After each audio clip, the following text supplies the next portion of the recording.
The Hornets dance, snapback caps, pep rallies, ready, spirits never lack. Thoughts and pride with style in the swag sack.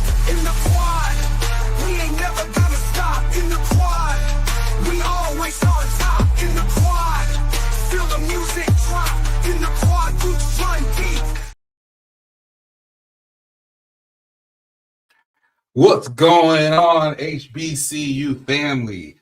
It is Wednesday, December 4th, and you are locked into a brand new episode of In the Quad with Nick Eden. I am your gracious host, Nick Eden, and we are back with another jam-packed show. I am totally excited about this because on Wednesday today, we are back in our regular format of the show. I'm loving how I'm able to switch up the variety just a little bit. But I do love the regular format of the show.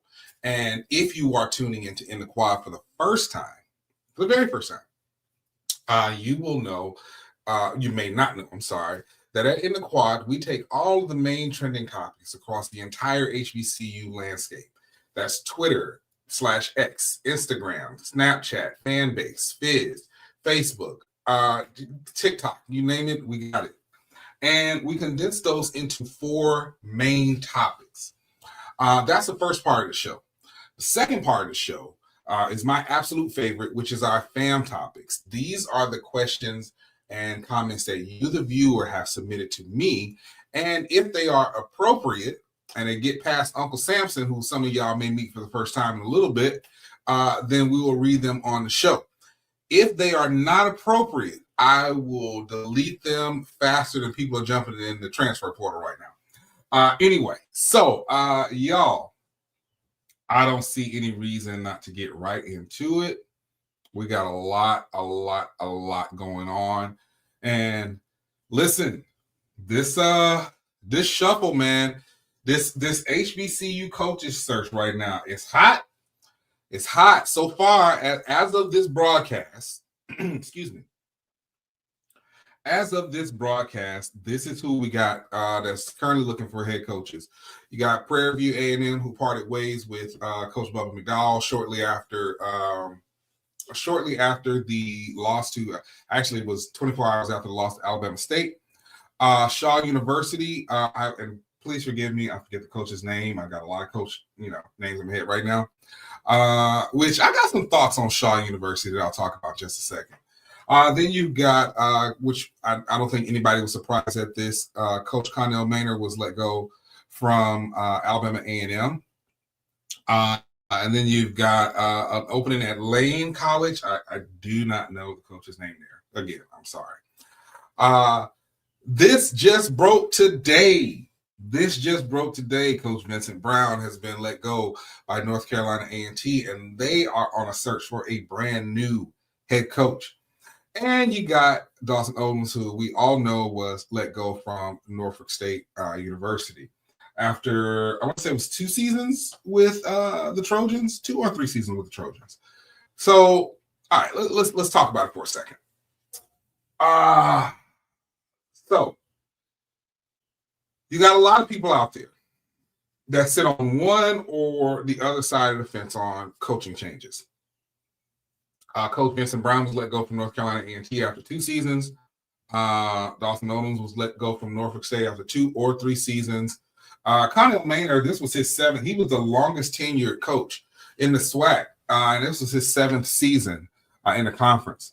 And so you have people that are on one or the other side of the fence when it comes to a coach taking the time to rebuild a program.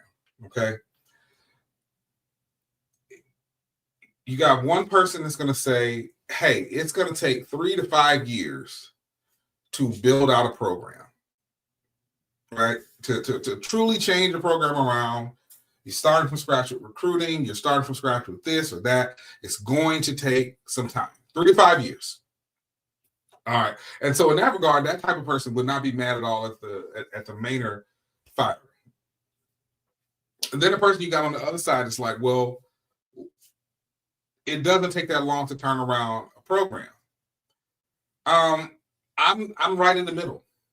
We see it's very situational. It depends on the coach. It depends on the resources. It depends on what's already in place in terms of staff, in terms of players, what's been done from a recruitment standpoint. And I think that's one of those things where you have to take it by case basis. It's not so this is just a standard to let them go out 2 years. No, that's not the case. When you look at a situation like Jackson State, there was an immediate turnaround. Obviously, with Coach Prime came resources, came a quarterback, came quite a few things, right? Let's just be honest. I don't want to call it a cheat code because I don't want anybody from Jackson State in my mentions talking about, oh, you're saying we're cheating. No. It's, for lack of a better term, it's kind of a cheat code when you come in with someone like a Coach Prime. Everybody is not going to be Deion Sanders, period. Now, that's one instance. Then you also have to look at an instance like Eddie Robinson Jr., whereas before you had 4 back-to-back losing seasons at Alabama State, still with a strong defense, but not really with that identity. And he comes around, and in his first year, not only as a head coach of the school, but a head coach, period, he comes around and he turns it into a winning season, his first season. Has had winning seasons every season since he's been there. But again, case by case basis, there was some strong recruiting that was there, particularly on the defensive side. You got a guy who was defensive minded, and you're coming into a school with a sizable amount of resources and facilities. So in that regard, sure, a year, 2 years, yeah, you can turn a program around. Teddy Keaton, another example of it. Teddy Keaton, I don't want to call it a cheat code, but I mean, he came with a great offensive line. He took a bunch of his players from Allen, including David Wright, who's a phenomenal quarterback, and brought them from Allen to Clark Atlanta. Clark Atlanta has had 5 winning seasons since 1985, but then to turn around and his first year there, they're in the SIAC championship. You know, that is good recruiting. That's good coaching. That's, you know, I can't even really say the resources other than that blood red field. Let me just go ahead and say this now. Y'all know 2 of my sisters graduated from CAU. They be on my ass about talking about Clark Atlanta. I'm telling you, it's hilarious. They know I love the school. So in those type of instances, sure. Would I hold them to a standard of, hey, these are 3 instances of 3 coaches that came in and immediately turned the program around? Absolutely. Absolutely. Sure. And would I look at someone like Coach Vincent Brown and say, dude, 2 years and we're the worst that we've ever been, especially when you consider where North Carolina A&T was? Yeah, I can see letting him go. But I do think that these schools have to start putting themselves in position to understand that it's not just the coach. Now, I'm going to pull this graphic back up, and I want to take a look at, let's give some examples here. Alabama A&M. Now, if you all follow this space, then, you know, maybe about a month and a half ago, maybe, I was on Sheila Z channel. It was me, Timona, Mr. Ford, Doc Holliday, and Jay White, who was an Alabama A&M alum. Now, Jay White and I were going back and forth, and yes, it was banter. But I asked a question that I really did want answers to. Like, and I'm not being funny. I really don't know. So I'm asking because I want people to let me know. Besides the spring 2021 championship, the football championship that Alabama A&M won, have they won any other championships across any sports in the last 5 years? And I say that because, okay, you take football. Obviously, there was a spring championship, which people can talk about, oh, it was a COVID championship. They only played 5 games. Well, guess what? If you play and win 5 games in the MEAC, your ass is the MEAC champion. So I don't want to hear that. I don't want to hear people keep talking, because any school, if it had been FAMU, if it had been Jackson State, if it had been Bama State, Prairie View, Texas Southern, whoever, anyone who would have competed in that season and won the SWAC championship would have said, we are the SWAC champions. So I do not look at A&M any type of way for claiming that championship. They played the game that was in front of them and they won. And I'm sick of y'all trying to treat that championship like it was just nothing. Because every single one of y'all would have been claiming it too. So let's cut that out. That's first. But seriously, when it comes to baseball and softball, that's pretty much been going back and forth between FAMU, Jackson State, Bama State, and I want to say, has Bethune-Cookman? I think Bethune-Cookman got in 1 year with it in both of those sports. Volleyball has pretty much gone between FAMU, Bama State, Jackson State. Bowling has pretty much gone between FAMU, Bama State. What am I missing here? Soccer. I think soccer has been Jackson State and Grambling or Southern. Track and field has been mostly Bama State. So I'm genuinely asking, because now we got to ask ourselves, because I watched AD Paul Bryant on From the Hill podcast. He's the AD at Alabama A&M, and I see the vision that Dr. Williams is looking to take Alabama A&M, what Paul Bryant looks to take at A&M. But I do have to ask a question. If we're judging it on record, which for what it's worth, Kyle Maynard's record as head coach at A&M, while it may have not been what y'all thought it was going to be, it wasn't bad in comparison. And if that's the case, are you making those same changes with the other sports? Because again, if we're judging on championships, unless I'm wrong, the only championship that has been brought to you in the last 5 years has been by Kyle Maynard. So if anybody would have had a question of, hey man, hey bro, say bro, especially you can also consider that in the last 5 years, 3 of those years, Alabama A&M has been first or second in offense in the conference. So should Paul Bryant's job be on the line too? Because across all sports, they have not been producing championships. So there are a lot of things that come into it. There are a lot of questions that come into it when you're talking about sports, when you're talking about building programs and the culture of programs. And you know, so I just think these are all individual cases. Now, make no mistake about it. Let's go back to this graphic. There's going to be a healthy amount of, you know, additional schools popping up on this, because when you consider that the favorite for A&T so far would be Sean Gibbs, which is now going to put Fort Valley State on this list. Then you're talking about possibly Fred McNair or Sam Shade. If Sam Shade goes to Alabama A&M, now you're talking about Miles College needing a coach, and they're going to go on the list. Norfolk, we can talk about the fact, hey, look, it's been speculated that Mike Vick is coming. Somebody asked about this in Fan Topics, and I'll talk a little bit about it more then. But you expect to see some more D2 teams on there. Expect to see some more Division I teams on there. It's a lot going on. But what we're going to do is we're going to take our first commercial break. When we get back, we will get into our next main topic. It's In the Quad with Nick Eden.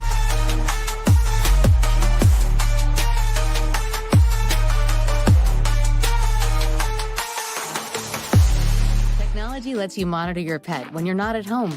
But to monitor threats to your hybrid workforce wherever they are, you need more than technology. You need CDW, who gets to know your business and can design and deploy custom solutions with pre-configured HP notebooks with HP Wolf Security. AI-enabled threat detection and remote management protect your endpoints 24/7, giving your defenses some real teeth. Bummer. HP makes always-on remote security possible. CDW makes it powerful. Whether you call her Granny, Nana, my dear, she knows a treat makes any meal special.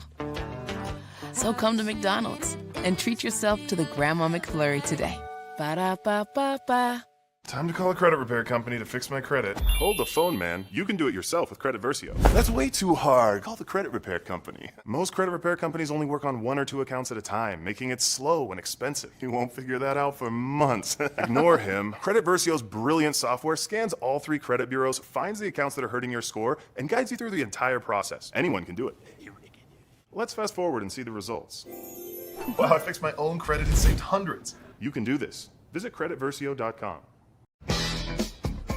Amazon Fall Favorites are here. Save on fashion, home, beauty, and more. Shop Amazon Fall Favorites now. When I push, when I push, I feel good. When I pull, I feel good.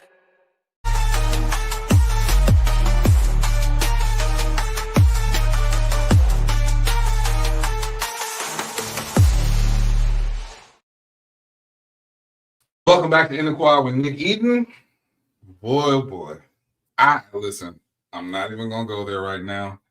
I just got an email that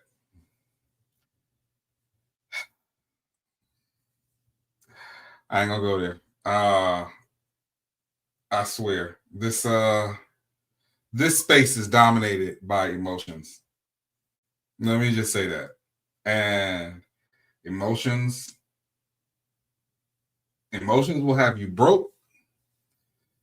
Emotions will have you in lawsuits.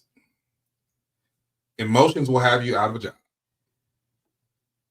I'm going to just leave it at that. Do with that what you will. Do with that what you will. Welcome back to In the Quad with Nick Eden. It is 20 past the hour. Y'all, we are right in the middle of our HBCU main topics. So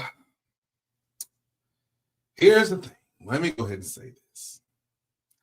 In the Quad with Nick Eden is an objective show. And all positive coverage of HBCUs is a win for the entire culture. That being said, personally, Nick Eden absolutely hates the Atlanta Falcons. Love the city. It was my home for 12 years. But I cannot stand the Falcons. But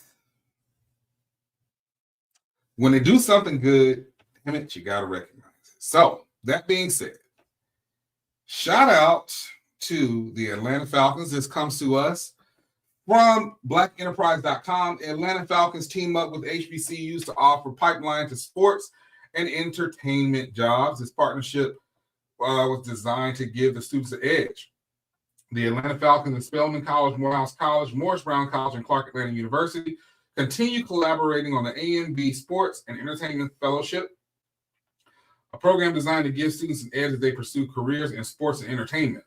According to 11 Alive, AMBSC was created in 2023 to give students at the program's partner university the chance to stand out after graduation, and this year has also been a success. Since the program's creation, it is now expanded from 12 fellows to 15 fellows and covers a wider range of departments in the AMBSC. In August, the Atlanta Falcons issued a press release announcing that Wells Fargo had joined this initiative to offer fellowships and to HBCU students in the Atlanta area. According to the press release, these participants will now have access to roles within player engagement, live events, entertainment, stadium production, graphic design, brand communications, and more. In addition, due to increased demand, more corporate partnerships have been added. Participants will receive hands-on experience from the Atlanta Falcons at their home field, Mercedes-Benz Stadium. They will also receive mentorship from associates and executives at Wells Fargo and AMBSC. LaTonda Henderson, the AMBSC Chief DEI Officer and a Spelman graduate, recently told 11 Alive that the program's main benefit is opportunity. I'm going to read this whole thing because this is really dope. I ain't going to hold you. I know that all we need is an opportunity. There's so much talent. There's so much passion. There's so much enthusiasm on our campuses. So when we have the opportunity and that door is open for us, there is no stopping, as Henderson said. Ty Roberson, Senior Vice President of Philanthropy and Community Impact at Wells Fargo, told the outlet that the program students and alumni have been, oh crap, where'd it go? This is the problem I have with websites with all these daggone ads on them. The alumni have been impressive so far. We are proud not only of this initiative, but the students and alumni of the program who continue to impress us with their work ethic and collaboration and passion. In her comments, Roberson indicated that she was excited about the benefits for the program's participant. Wells Fargo is the bank of doing, And we are working to level the playing field by connecting HBCU students in Atlanta with their career goals and financial education resources to prepare them for life after graduation. We're so proud to partner with the Falcons in this first-of-a-kind program that offers HBCU students from the top universities across Atlanta the chance to immerse themselves in the front office of a professional sports team and to experience how sponsors align with teams to drive positive change in communities. Bravo. Now, I can talk mess about the Falcons all day, but absolutely bravo. And I am 100% expecting that the Houston Texans follow through, the Dallas Cowboys follow through. I'm 100% expecting that my New Orleans Saints, when you consider that you got Xavier, Southern New Orleans, and Dillard sitting right in New Orleans, I'm expecting that my New Orleans Saints do the same thing. I am expecting that Charlotte becomes a hub for the Carolina Panthers to do the same thing with Johnson C. Smith, as well as North Carolina Central, as well as North Carolina A&T, and so many others. I think this is absolutely phenomenal. I think that the Falcons, I think that Arthur Blank, they should all be commended for this, and I hope to see this continue. So bravo to the Falcons. Bravo to the Falcons, I guess, for doing their thing on this. You will never 28-3. The Falcons blew 28-3 lead in Super Bowl. Anyway, so, but shout out to them. So if you got students at Morris Brown, Clark Atlanta, Spelman, or Morehouse, let them know about this opportunity if they don't know it already, and get them prepared for it. All right. Now, our next main topic. I ain't gonna lie, this is gonna piss off a few people, and I don't care. I don't care because I think this is needed. I think this will the state of Division II HBCU football needs this. Not because they're doing bad without it, but because it's just going to strengthen the program. This comes to us from CenterDaily.com. HBCU League could be a landing spot for Valdosta State. Valdosta State football just ended the SIAC football on Saturday by knocking off the HBCU League's champion, Miles College. Multiple sources that indicate that VSU is considering joining a new league and that the SIAC may be a landing spot. The Gulf South Conference, considered the premier NCAA Division II football league for many years, will see 3 of its football members leave for another conference in July.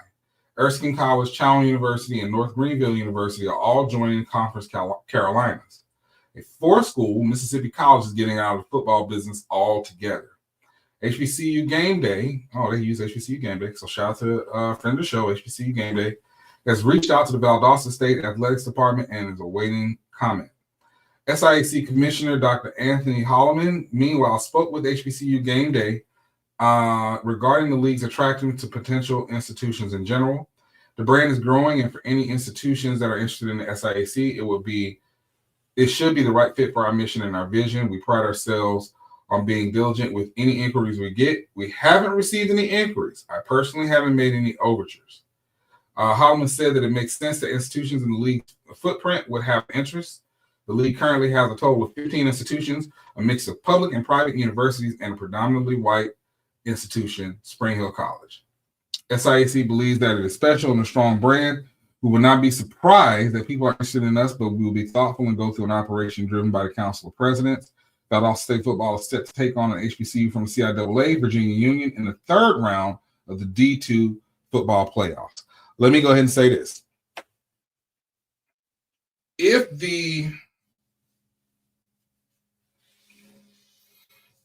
their reason for joining is because they actually want to be a part of a well-coached conference, I'm all for it. If their reason for joining is, well, I just want to get in a conference where we can dominate these Negroes and still make the playoffs, then I agree with Commissioner Holloman. I don't necessarily see why it wouldn't be a good fit. I think we got to get out of this mindset that somehow PWIs don't belong in HBCU conferences. Listen, if it's going to make the football program stronger, I say go for it. And right now, the SIAC is very strong in terms of the football that they're doing. So I'm for it. But I'd love to hear what you have to say about it. So head on over to my socials at Nick Eden on Twitter, at Nick Eden on Instagram, and let me know your thoughts. Y'all, we're going to take our second commercial break. It's 29 after the hour. When we come back, we're going to talk about St. Augustine's University and the things that they are dealing with and what can be done to change it. It's In the Quad with Nick Eden.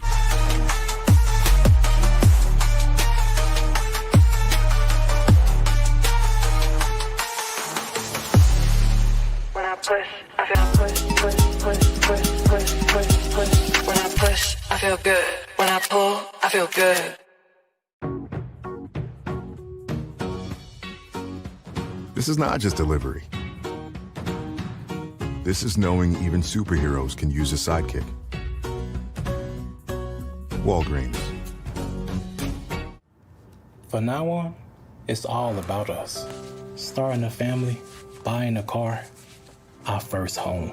They told you to open an account, then turned you away. They said, come back when you're ready. You said, we're ready now. I know we're going to make it. Hope makes it happen. Thousands of your neighbors, many who never had a bank account before, improved their lives with Hope Credit Union. You can too. Brighter futures begin with hope. Is that your new Nissan Rogue? Yeah, crazy story. So this morning, I'm at the Nissan Thrill of Summer sales event, taking a test drive. When Dave, the sales guy, is like, you're gonna love this. He shows me the best-in-class fuel economy and lets me know it's recommended by Consumer Reports. When Dave says, these cars are going fast, I knew I had to have that Rogue. Nissan offers 6 vehicles starting under $30,000, like Rogue, with 2.9% financing for 60 months. Amazon fall favorites are here. Save on fashion, home, beauty, and more. Shop Amazon fall favorites now.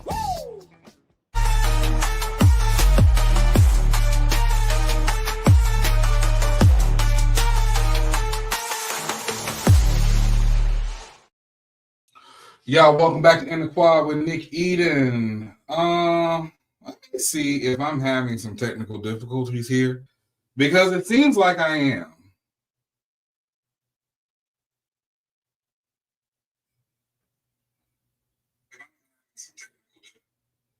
And what's going on with my microphone? All right, I'm changing microphones tomorrow. I'm getting my other one. I'll tell you, it is never a dull moment when you are doing a live show. Now, see, if I go back to doing a pre-recorded show, y'all gonna swear up and down I'm crazy. But I don't know what's going on. All right, y'all. So, again, welcome back to Involved with Nick Eden. We are right in the middle of our main topics. Let's get to our last main topic. Our last main topic, St. Augustine's University. Is it not showing up? What is going on? Okay, I do not see what's happening right now. Y'all, hold on one second. This is killing me. Y'all know I like doing a well-produced show. And okay. So it's showing up on y'all side, just not on my side. Wonderful, great. But St. Augustine's University, y'all, I have talked about St. Augustine's for quite a while. Let me just go ahead and pull myself back up here, because there's no reason to not do this. All right, so St. Augustine's University, this is what we know, y'all. St. Augustine's has had quite a bit of issues over the last year or so. They had issues with their previous president, had a new president come in. There were some discrepancies when it came to money. There was issues with accreditation. Their accreditation was taken or put on probation. Then they got it back. They did not have money, and I was there when this happened. I was in Raleigh, North Carolina, when they were dealing with the situation where you had faculty and staff who they did not have the money to keep them. Like, they didn't have the money to pay them. So a lot of them were just like, hey, man, where's my check? I'm still working, but where's my check? They ended up getting an influx here of about $30 million. It was a $30 million line of credit, if I'm not mistaken. But as you know, Ministry Watch reports here, St. Augustine's University cuts its staff completely in half by 50% to keep accreditation. Facing mounting debt and accreditation concerns, St. Augustine's University has eliminated 136 staff, about half its total workforce. The Triangle Business Journal reported that the cuts were made as part of an emergency plan by the HBCU in Raleigh, North Carolina, to become compliant with its accreditation agency, SACS. I have my issues with SACS. I will talk about them at a later time. The plans, because they've been responsible for more HBCUs closing than any other single entity. And I got some serious issues with SACS. The plan slashed 37 full-time faculty positions, 32 adjunct faculty positions, and 67 other staff positions. The school also reported eliminating several under-enrolled programs in effort to reduce its operating budget by $17 million compared to the previous fiscal year. So let me stop there. So here's the deal with that. I agree with, if you got some underperforming programs, one of the biggest criticisms I have about our institutions is we have way too many majors. We do. We got way too many majors. And I would rather build out robust programs with the majors that we have than, we've got 120 different degree programs and 67 of them are vastly underperforming. While we recognize the seriousness of these financial adjustments, these decisions are essential for safeguarding the future of St. Augustine's University and the students we serve, says Hadley Evans Jr., Vice Chairman of the Board of Trustees and Chair of the Finance Committee. SAU has struggled to keep its doors open amid years of financial struggle and plummeting enrollment.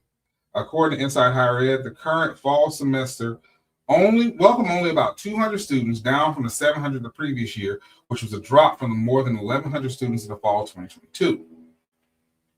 Meanwhile, the mounting debts have led to payroll problems since February 9, when delayed checks caused class cancellations. So basically, y'all forgive that helicopter out there. They were like, y'all ain't got my check? Yeah, that shit's crazy. Yeah, class canceled. Yeah.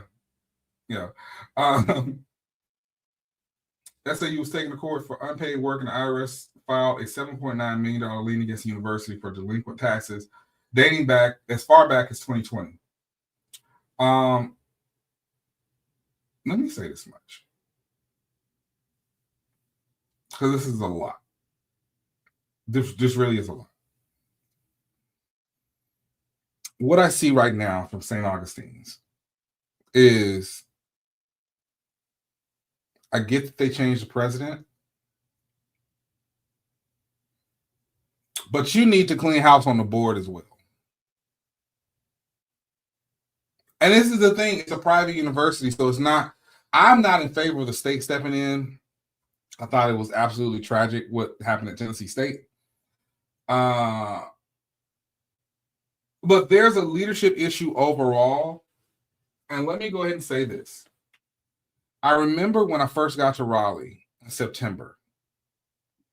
And for me, anytime I'm in a city where there are HBCUs, I'm like, I'm going to HBCUs. I'm going to visit the campus. I want to take it in. I've never been to Shaw. I've never been to St. Augustine's. I'm like, got to make this happen. And just so happens that not only was St. Augustine right down the street from my office, it was also a situation where they were having a recruiting issue for canvassers.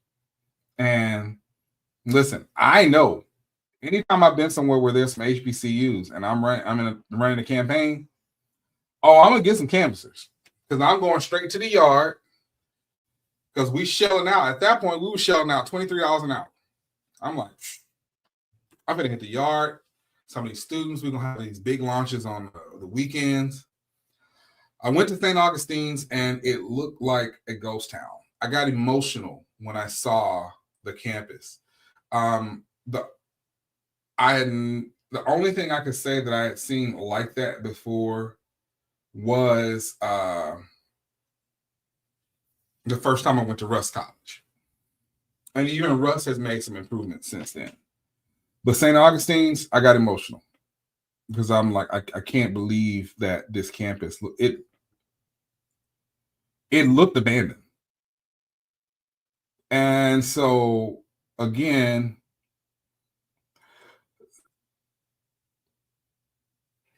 let's talk solutions.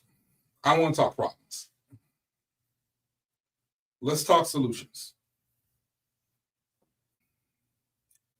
I have been a proponent for competency-based education for a very long time. And I have seen situations where it has saved schools. I know there are people who have an issue with competency-based education. But let me go ahead and say this. Would you rather overhaul the school or would you rather it closed? So for all the academic purists out there, you might want to go ahead and log off now because you're not going to like what I have to say. What I would like St. Augustine's to do is to take the model of the University of Maine at Presque Isle, a school that's comparable in size, comparable in staff size now, but has about 4 times, actually about 5 times, almost 5 times the student enrollment, with roughly 60% of it being online. What they did was they took the competency-based model, and if anybody who does not know what CBE means, think CLEP exams. Think me having the opportunity to have this class and I can test out of it. Now, the biggest competency-based university in the country is Western Governors University. How they work is you pay a flat rate for a 6-month term. They don't do semesters, they do terms. Within that 6-month term, you can knock out as many classes as you can pass, whether that's via a test that's proctored, where you're taking a test, somebody's watching you, they have access to your screen, you're taking a test, or you're doing a paper or a series of papers, presentations, things of that nature to prove that you are knowledgeable about that class. And once you prove that, you get your credits, you can go on. I've known people under this model. And somebody asked about this in Fam Topics, and I'm going to talk about it a little bit more. I've known people with this model who have finished a degree, start to finish, in 4 to 6 months. Which is why I want people to get out of the mindset of, oh, it's a 4-year degree. No, it's a bachelor's degree. It's a bachelor's degree. Now, St. Augustine's University is already set up to accept competency-based education. Because if you are a school that accepts CLEP exams, which half of the universities, at least half of the universities in the United States of America accept CLEP exams, including all HBCUs, by the way, then you can employ this program. The program that UMPI has, they have several bachelor degrees and 1 master's degree in this program.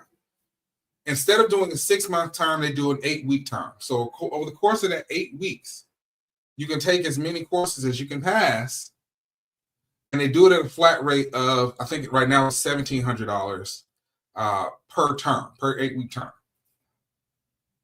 Fully compliant. They're accredited by the Northeast Commission on Higher Education. It's the SACS, it's the Northeastern equivalent of SACS, basically.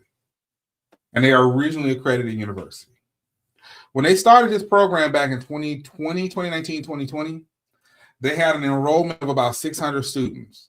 Currently, they sit at about 2,000 students, with, again, nearly 70% of them being online students.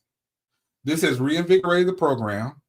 It has helped their other programs. It has bolstered the school's rankings, their national rankings, and it has been a lifesaver and lifeblood for the University of Maine at Presque Isle. I have personally sent 5 students who have completed their degrees start to finish in less than a year.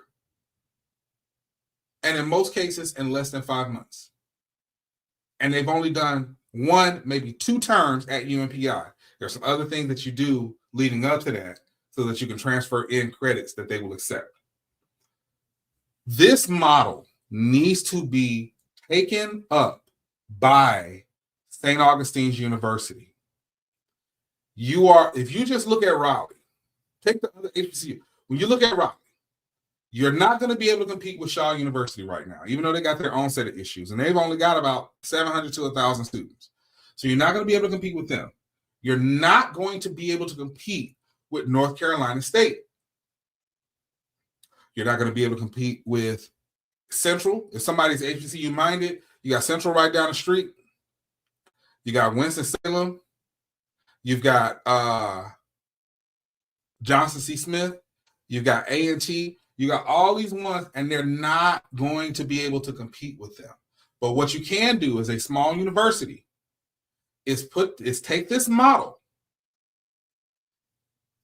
and mirror it at your university. Start with a Bachelor of Interdisciplinary Studies, a Bachelor in Criminal Justice, and a Bachelor in Business Administration. Those are 3 of the easiest online programs to get greenlit through SACS. I know this to be an actual fact. Don't worry about a master's degree right now. Concentrate on those 3 degrees. Interdisciplinary Studies, Business Administration, Criminal Justice. Criminal Justice is going to get you an influx of people that are going into law enforcement, that are going to get advanced degrees that are going to be in law. Business Administration is still one of the most in-demand degrees in this country because businesses are always going to need degree people to work there. And if you go with the interdisciplinary studies, what you're going to catch is you're going to catch a portion of the 40 million Americans that are classified as some college, no credential. They've got some previous credits. You become really transfer friendly. Bring them in, give them about a 30 credit residency requirement, and you run it. You don't have to do the 6-month term like WGU or the 8-week term like UMPI. You can do 5, 8, and 16-week semesters. Give them the option on that. Give them a flat rate for that. Stop charging them per credit specifically for that program. Make it to where you have to be 20 and up so you're not screwing up your traditional freshman class, which again, it's only 200 of them. Right now, you got nothing to lose. And put together a comprehensive program that will be attractive not only to students coming out of high school, but those adults who are looking to return to college to finish their degrees. That is how you save St. Augustine from an eventual closing. Because I'm telling you right now, if you've got a SACS accreditation and you only have 200, that means your leadership is currently not strong enough to navigate through the woods like somebody like a Kevin James was at Morris Brown, or somebody like a Chris Ray is at Barber Scotia, or like Knoxville before the fire happened, who was on the same path. Y'all are not in a position to do that, and I'm telling you, it's going to screw you up if you don't. So, hear me and understand me, and I will be glad to talk to anybody about this. I understand this is a reason, competency-based education is a reason that I'm going for my doctorate, because I am going to design programs specific for HBCUs to employ these type of programs so that we can expand into these online stratospheres and be able to do. It is December 4th. December 1st, Western Governors announced an enrollment of 11,751. And we get 1% of that. 1% of that at St. Augustine's, and it changes the course of the university forever. We'll be right back. Center Quad with Nick Eaton.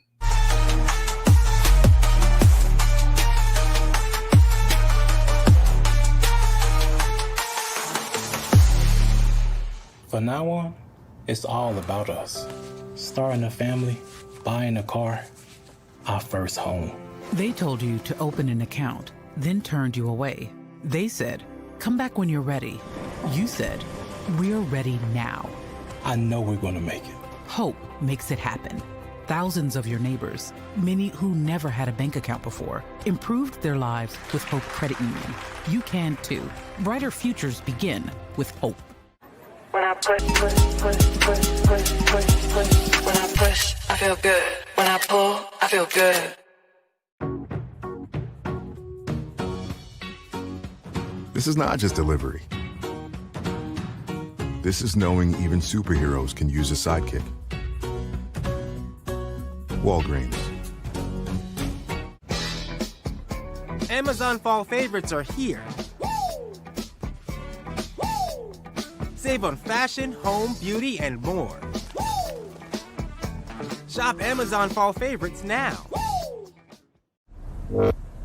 Hey, sweet new gear. It's like Best Buy hooked you guys up. Pretty sick, right? What is that? That's our traveling trophy. Oh, that's what's up, man. Ah, a goat for the goats. Fits these pro-level setups. Last year's trophy. Not a goat. Nope. What if you could get all the latest and greatest gaming gear from one place?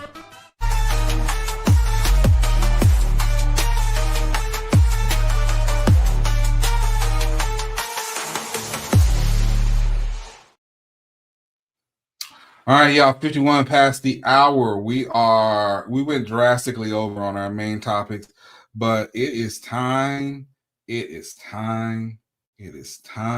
for our fam topics. Yo, Uncle Samson is back, y'all. Uncle Samson is back. I want your fam topics, y'all. This is my favorite part of the show. Listen, we have a few more. I'm going to push those to tomorrow, but I did want to get these 3 in. And if you would like your fam topics read on this show, it's really simple. Just head over to my socials at Nick Eaton on Twitter, at Nick Eaton on Instagram, at Nick Eaton on Fanbase. Click the link tree in the bio, submit your questions. If it is appropriate and it gets past Uncle Samson, we will read it. All right, let's get to our first one. And our first fam topic. So in the midst of all these changes, did anyone see FAMU looking for a new press? Absolutely. Absolutely. Did y'all think that they weren't?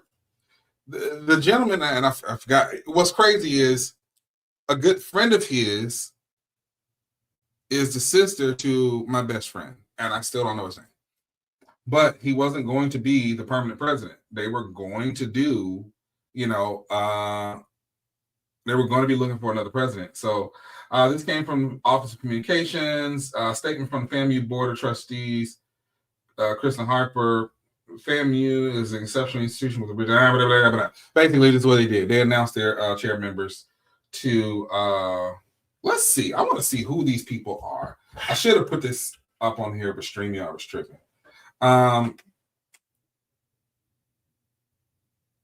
Yeah, basically they've got quite a few. Let's see. Tamika Anderson, FAMU alumna and managing director of Global Head Consumer and Retail, City Commercial Banking, Dr. Jamal Brown. These are the members of the search committee. FAMU alumnus, trustee and faculty senate president and associate professor of pharmacy practice at the FAMU College of Pharmacy and Pharmaceutical Sciences Institute of Health. John Crossman, president of FAMU trustee and president of Crossmark Services. Let's see. Let's see what we got here. Let's see if anybody was on that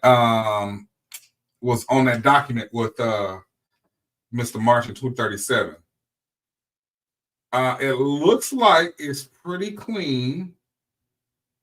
Kim Godwin, FAMU alumna and retired former president of ABC News. Now I'm telling you right now, that's a bad sister right there. That's a bad sister right there. Shout out to Ms. Godwin. That's a bad sister. Curtis Johnson, president of the National Alumni Association. Whew, that's going to be interesting. All right, so essentially they're looking for a new president.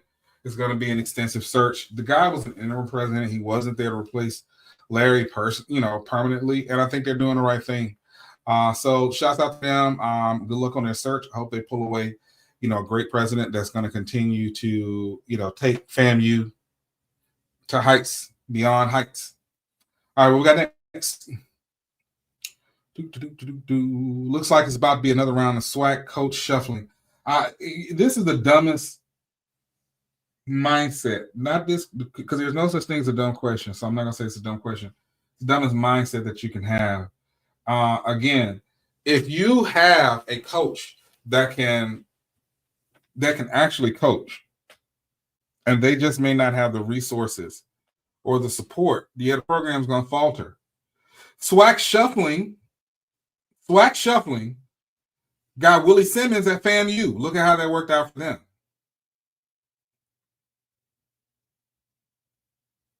I'm just saying. Now, yeah, somebody would say Willie is an exceptional coach, which is true. He is.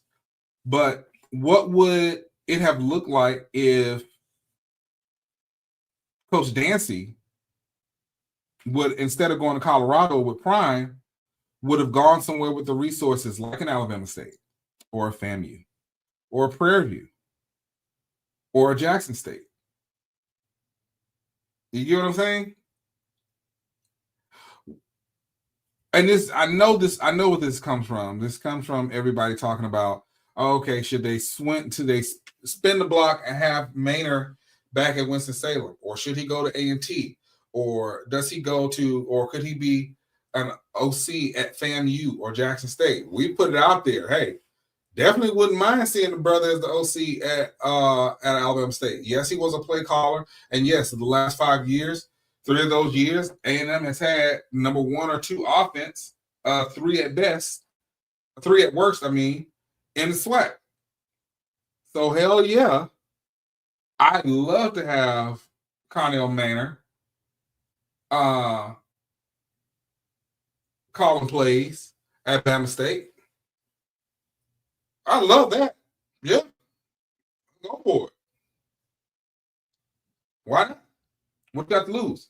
So yeah, y'all talk about the SWAC shuffling and all that other stuff, man. Go on with that mess, please. Go on with that mess. All right, what we got? Saw your post last night. Ain't no way somebody can get a 4-year degree in 4 months. That's not a diploma mill. I just talked about this in the St. Aug segment, and the reality is, y'all have got to get out of the mindset of calling it a 4-year degree. Especially because those of us who've been there know our time there could have been cut short if we were purely based on classes. We knew we took a lot of bullshit classes. It is what it is, man. It is what it is. This is just not true. And there are many reputable schools out there. But as a matter of fact, and I can't wait to bring to y'all this HBCUs Unlocked segment of the show that's going to be weekly, because I'm going to show you how some of your own alma maters have quote unquote 4-year degrees that are designed to be completed in 18 months or less. So I don't want to hear that. We got to change our mentality, or we will die. And that's the truth. Y'all, my final thoughts are really simple. There are a lot of people that, at the end of the day, they're out here trying to feed their family. And I do not think it's fair to revel in anyone losing a job. I don't think that's fair. It's not right. So let's keep that in mind, that these are people with families. And what would it be like if you were online and you had people celebrating you or a family member of yours, a loved one, losing their job? I don't like it. I don't agree with it. I understand that sometimes it's necessary, but I think we can show more of a human element. And I think that it is incumbent upon us to be better than that. I appreciate everybody for tuning in. I'm sorry to leave on such a somber note, but I thought it was important. And I will see you all same time tomorrow. Take care.